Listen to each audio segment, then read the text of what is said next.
Désormais, les produits sans lactose, ça occupe beaucoup de place en rayon. Et ça peut aussi occuper beaucoup de place dans votre budget. Cette marque, par exemple, se vend à plus de 3 € le litre. C'est pas un peu cher, ça? Et d'abord, comment est-ce qu'on fabrique le lait sans lactose?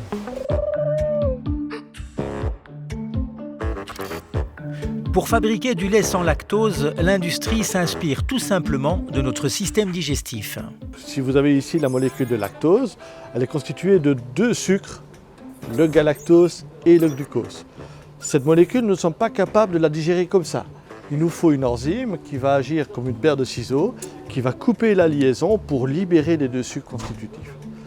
En Europe, environ 10% de la population est privée de cette paire de ciseaux, la lactase. Ces personnes ont des difficultés à digérer le lait, ce qui provoque ballonnement, crampes, diarrhée.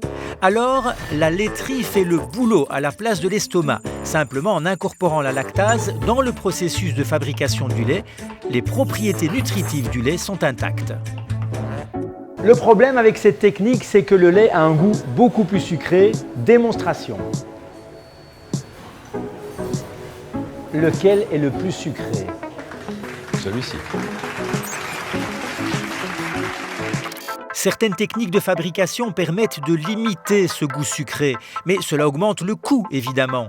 Les marques de distributeurs comme Bonny ou Carrefour se vendent 30% plus cher qu'un lait normal, entre 1,20 € et 1,50 € le litre. Mais pour les marques Campina et Dilea, cela grimpe à 3 €.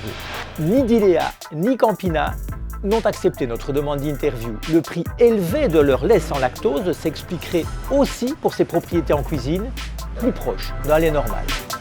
Pour une crème pâtissière, l'aspect est effectivement très semblable, mais la différence de goût n'échappe pas aux cuisiniers professionnels. Si je devais choisir le lait entier, je dirais que celui-ci. Le vrai lait? Oui. Et en fait, on n'est pas sur le côté sucré, ni sur le côté gras. Voilà, pour moi, c'est le meilleur.